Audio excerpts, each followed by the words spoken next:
മഞ്ചേശ്വരത്തെ പ്രശ്നം അതൊന്നുമല്ല. നമ്മൾ ഈ SIRൻ്റെ തുടക്കകാലത്തേക്ക് പോകണം. തുടക്കകാലത്ത് ഇതിനെതിരെ ഉയർന്ന ആരോപണം എന്താണ്? ഇത് ഒരർത്ഥത്തിൽ CAA പരോക്ഷമായി നടപ്പാക്കുകയാണെന്നാണ് ഉയർന്ന ആക്ഷേപം ആണല്ലോ. അപ്പോൾ അതിന് ഇലക്ഷൻ കമ്മീഷനും BJPയും പറഞ്ഞ മറുപടി എന്താണ്?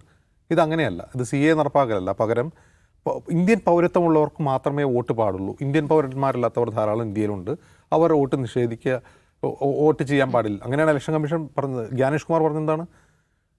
ഇന്ത്യക്കാർക്ക് വോട്ട് ഉറപ്പാക്കുക എന്നുള്ളതാണ്. ഇന്ത്യക്കാർക്ക് വോട്ട് ഉറപ്പാക്കുക എന്നുള്ളതാണ് SIRൻ്റെ ലക്ഷ്യം. ഇന്ത്യക്കാരല്ലാത്തവർക്ക് വോട്ട് ആവശ്യമില്ലല്ലോ എന്നാണ് ചോദിച്ചത്. അപ്പോൾ കോടതിയിൽ ഇവർ പറയുന്നത് ഇത് പൗരത്വ പരിശോധനയല്ല എന്നാണ്. ഔദ്യോഗികമായി ഇലക്ഷൻ കമ്മീഷൻ്റെ വിശദീകരണം പൗരത്വ പരിശോധനയല്ല, ഇത് യഥാർത്ഥ വോട്ടർമാരെ ഉറപ്പാക്കുക, അവർക്ക് വോട്ട് ഉറപ്പാക്കുക എന്നുള്ളതാണ്. പൗരത്വ പരിശോധനയല്ല, CAA ആയിട്ട് ഇതിന് ബന്ധമില്ല എന്ന് ആവർത്തിച്ച് പറയുകയും ചെയ്തു.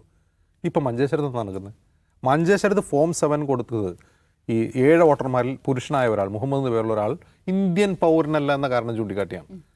ഏതെങ്കിലും ഒരു സുമേഷ് കാവിപ്പടയ്ക്ക് ഒരു ഇന്ത്യൻ വോട്ടറെ ഇയാൾ ഇന്ത്യൻ പൗരനല്ല എന്ന് പറഞ്ഞ് ഫോം 7 കൊടുക്കാനുള്ള അധികാരമുണ്ടോ? ഫോം 7ൻ്റെ ലക്ഷ്യം അതാണോ? അതാണ് എൻ്റെ ചോദ്യം.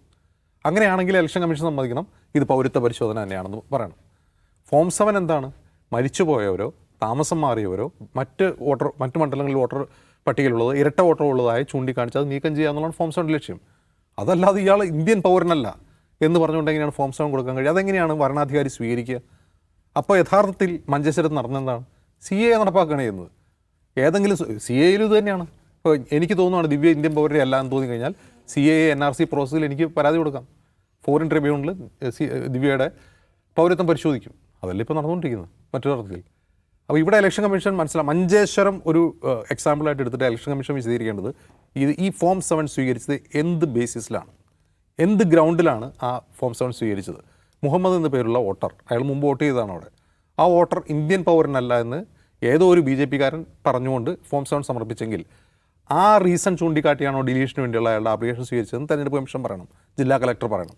ഇതാണ് ഇതിൽ യഥാർത്ഥ മർമ്മപ്രധാനമായ പ്രശ്നം. കാരണം പൗരത്വ പരിശോധനയാണ് നടക്കുന്നതെന്ന് തെളിയുകയാണ് മഞ്ചേശ്വരത്ത്. ബാക്കിയുള്ളവരൊക്കെ മരിച്ചുപോയി എന്ന് പറഞ്ഞത് അത് ബീഹാറിൽ നമ്മൾ കണ്ടതാണ്. പക്ഷേ ഈ മുഹമ്മദ് എന്ന വോട്ടറുടെ കാര്യത്തിൽ നടന്നെന്താണ്?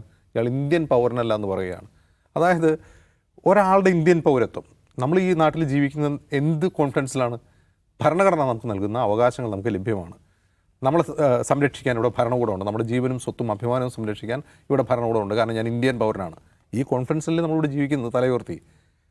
അത് ഓരോ നിമിഷവും ചോദ്യം ചെയ്യപ്പെടുക.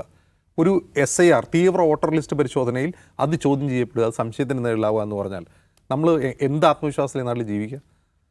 ഒരു മനുഷ്യൻ്റെ അസ്തിത്വത്തിൻ്റെ ഒരു ഇന്ത്യക്കാരൻ്റെ അസ്തിത്വത്തിൻ്റെ കടക്കിൽ കത്തിവയ്ക്കുകയാണ് ചെയ്യുന്നത്.